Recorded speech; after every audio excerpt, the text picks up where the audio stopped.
बच्चों, welcome to our channel Glade 30 में आपका बहुत बहुत स्वागत है। तो बच्चों, आज इस वीडियो में हम एक बहुत ही छोटा सा टॉपिक करने वाले हैं जिसमें बच्चों को बहुत ज़्यादा कंफ्यूजन होता है और उसके क्वेश्चंस देख के थोड़ी सी घबराहट भी होती है कि ये कॉम्प्लिकेटेड सा सिस्टम कैसे सॉल्व किया जाएगा। तो आज हम इसके थोड़े से बेसिक्स करने वाले हैं, फिर हम इसके हार्ड लेवल तक भी जाएंगे।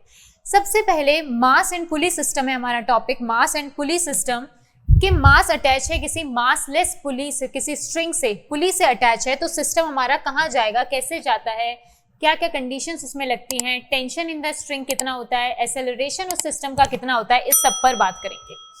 तो आपने बहुत ही नॉर्मल सा क्वेश्चन एक देखा होगा अपनी बुक्स में। ऐसा एक पुली होती है, इसके इधर भी कुछ मासेस होते हैं, इधर भी कुछ मासेस होते हैं। अभी सिंपल हम दो मासेस से करने वाले हैं, ठीक है। ऐसे मासेस हैंग होते हैं कुछ, मान लीजिए इसका मास m1 है, इसका मास m2 है। पुली से अटैच है मतलब ये किसी तरफ मूव करेगी पुश सिस्टम, जिस तरफ हैवी मास होगा उस तरफ वाला सिस्टम मूव करेगा, हैवी मास की तरफ जाएगी आपकी पुली। तो अगर हम कहें कि हमारा m2 is greater than m1 है तो सिस्टम कैसे मूव करेगा, दोनों मासेस हैं, सिस्टम कैसे मूव करेगा, पुली हैवी मास को नीचे ले जाएगी और लाइट मास आपका ऊपर चला जाएगा, है ना। आपने तोलते हुए देखा होगा, अगर पुराने टाइम की बात करें, अभी तो नया सिस्टम आ चुका है। वे कैसे मेजर करते थे, तराजू लेते थे, दोनों तरफ आपने, एक तरफ 1 kg 2 kg जितना भी मास है, दूसरी तरफ भी आप सब्जियां भर रहे हैं। क्या होता था, जिस तरफ हैवी मास होने लगता था वो नीचे जाने लगता था और लाइट मास ऊपर आ जाता था। जब दोनों बैलेंस हो जाते थे तो इक्विलिब्रियम पे दोनों तरफ सेम मास, देखा है आपने। तो उसी के बेसिस पे ये सब होता है, दो पुली सिस्टम है। तो इसमें जो क्वेश्चन पूछा जाता है, ये मास जिस स्ट्रिंग से अटैच है उसमें टेंशन कितनी है। टेंशन बेटा, टेंशन क्या होती है, फोर्स ही होती है। स्ट्रिंग में खिंचाव कितना आ रहा है, टेंशन क्या होती है, फोर्स ही होती है। स्ट्रिंग का खिंचाव, जिस रस्सी से ये मासेस बंधे हुए हैं उसमें खिंचाव कितना है, ठीक है। जैसे आपने इस मास को इस रस्सी से बांध दिया तो इस मास को बांधने के बाद रस्सी में खिंचाव आएगा, है ना। रस्सी टूटती नहीं है, कब तक, जब तक उसकी टी टेंशन उसके पास है, जितना मास वो झेल सकती है, ये वो टेंशन है, जितना मास वो झेल सकती है स्ट्रिंग। तो टेंशन एक तरह की फोर्स ही है, टेंशन की यूनिट न्यूटन ही होती है, इसको फोर्स की तरह ही हम डील करेंगे, ठीक है। तो टेंशन निकालने को पूछा जाता है और ये सिस्टम किस एक्सेलरेशन से मूव कर रहा है ये पूछा जाता है। तो tension in the string and acceleration of the system, ये मास किस एक्सेलरेशन से ऊपर और नीचे आएंगे ये पूछा जाता है। तो सबसे पहली बात, फोर्सेस हैं तो डायरेक्शंस भी होंगी। डायरेक्शंस को, टेंशन की डायरेक्शन किस डायरेक्शन में होगी ये समझना बहुत जरूरी है कि जो ये टेंशन है आप इसको किस डायरेक्शन में लोगे। तो बेटा टेंशन किसी भी मास से, जैसे ये स्ट्रिंग से बंधा हुआ है, मान लीजिए ऊपर और नीचे दोनों ही स्ट्रिंग्स हैं इसके पास, ये दो मासेस इन स्ट्रिंग से बंधे हुए हैं। इस मास के अकॉर्डिंग इसकी टेंशन इस मास से दूर जाते हुई होगी, ठीक है। इस मास से दूर जाती हुई हमेशा टेंशन हमेशा मास से अपोजिट जाएगी।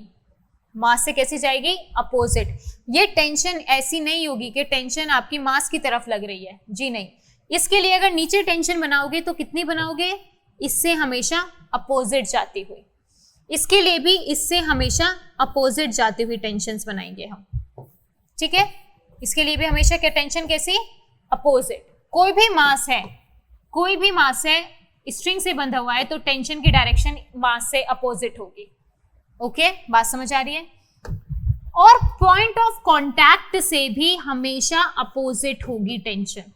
पॉइंट ऑफ कांटेक्ट का मतलब क्या है, मान लीजिए आपकी ये दो स्ट्रिंग्स हैं, ये दोनों इस पॉइंट से बंधी हुई हैं, यहाँ से भी एक मास है, तो इसमें इस पॉइंट ऑफ कांटेक्ट से भी इस डायरेक्शंस क्या होगी, टेंशन की अपोजिट होगी। टेंशन हमेशा पॉइंट ऑफ कांटेक्ट से भी अपोजिट और मास से भी अपोजिट होगी, ठीक है। ये हो गई आपकी टेंशन की बात कि टेंशन आपको किस डायरेक्शन में लेनी है।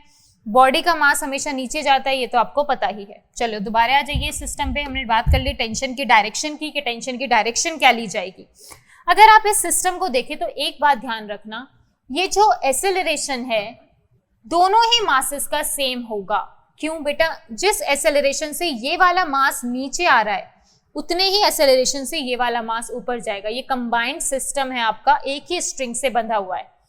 कंबाइंड सिस्टम एक ही स्ट्रिंग से बंधा हुआ है, जिस मास से, जिस एक्सेलरेशन से ये वाला मास नीचे आएगा, उतने ही एक्सेलरेशन से ये वाला मास ऊपर जाएगा।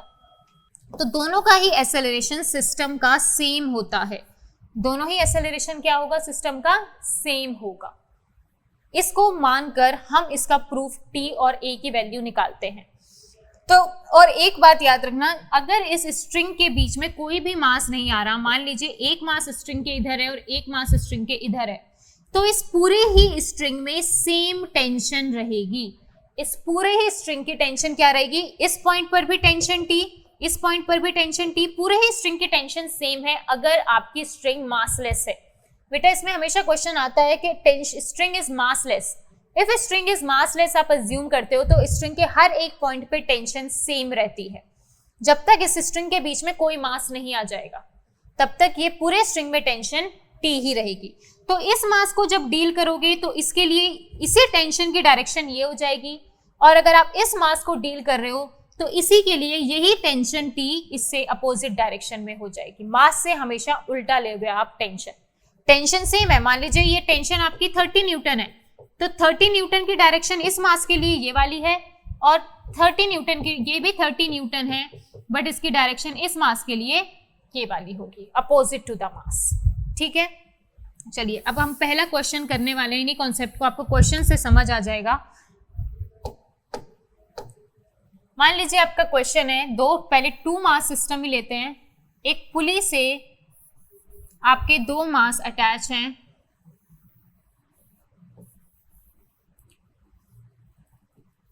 मान लीजिए इसका मास 2 kg है और इसका मास 3 kg है। तो बेटा लॉजिकली किधर जाएगी पुली? हैवी मास की तरफ जाएगी। ठीक है, और दोनों ही सेम स्ट्रिंग से बंधे हुए हैं और स्ट्रिंग के बीच में कोई भी मास नहीं आ रहा है।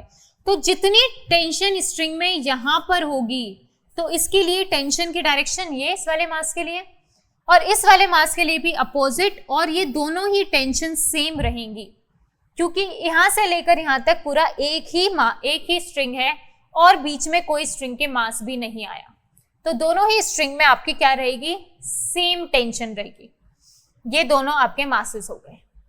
अब आपको बताना है एक्सेलरेशन किस डायरेक्शन में होगा। सबसे पहले क्वेश्चन करते हुए दोनों ही मासेस का एक्सेलरेशन किस डायरेक्शन में होगा ये लिख लीजिए। तो ये 3 kg का मास मान लीजिए ए एक्सेलरेशन से नीचे जा रहा है, तो डायरेक्शन के साथ एक्सेलरेशन को लिखो, ए एक्सेलरेशन से नीचे जा रहा है।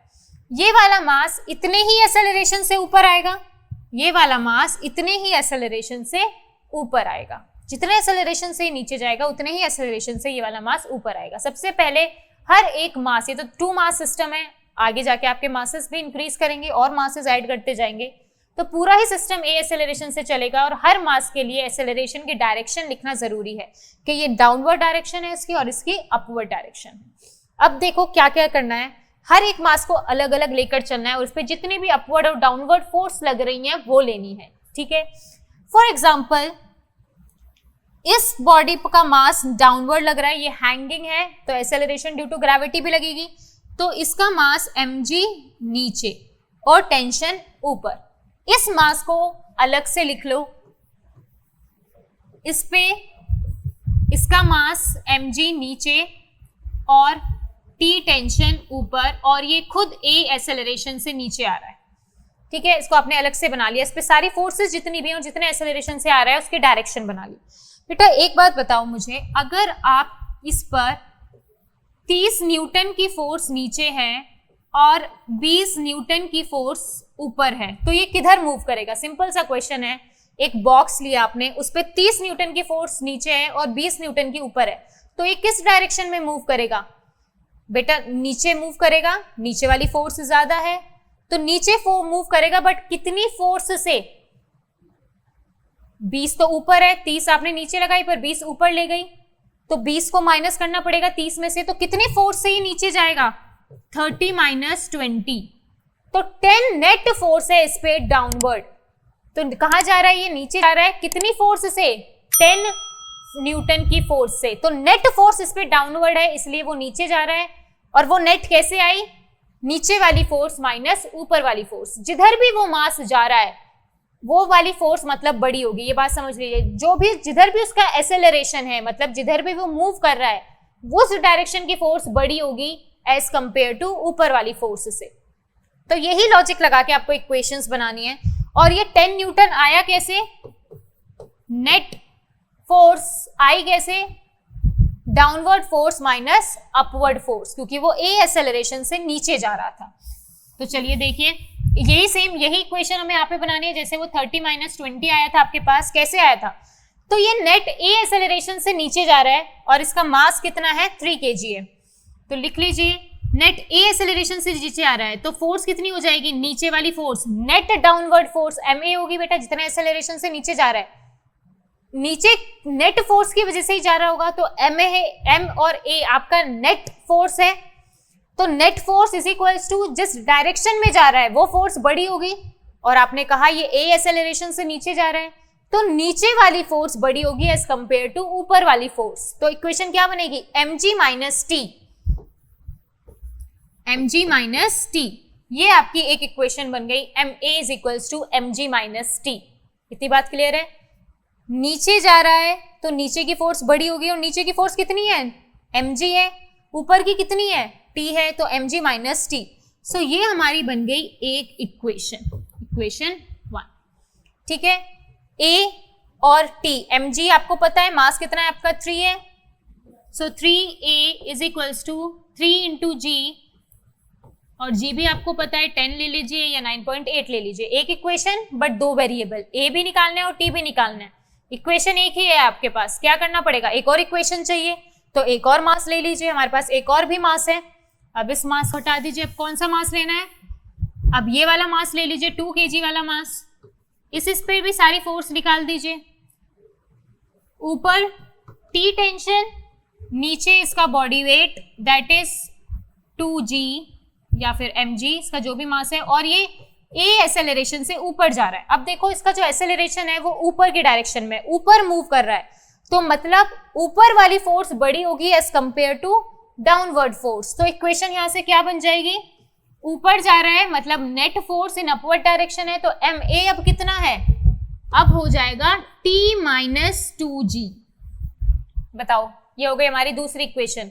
इसको देखें तो ये ऊपर जा रहा है, ए एक्सेलरेशन की डायरेक्शन क्या है, ऊपर है, जिस तरफ एक्सेलरेशन उसी तरफ उसका मोशन, तो ऊपर जा रहा है ए एक्सेलरेशन से, तो मतलब ऊपर वाली फोर्स बड़ी होगी नीचे वाली फोर्स से। अब मान लीजिए 30 न्यूटन ऊपर लग रही है और 20 न्यूटन नीचे लग रही है, तो 30 - 20 से ही 10 आएगा, तो t माइनस 2g। ये हो गई आपकी सेकेंड इक्वेशन। ये कौन सी इक्वेशन हो गई हमारी, सेकेंड इक्वेशन। बेटा 2 इक्वेशन और 2 अननोन आपके पास आ जाएगा, टेंशन और एक्सेलरेशन। बताइए आएगा कि नहीं, निकाल लीजिए। चलो निकालते हैं। आपके पास 2 इक्वेशन हो गई,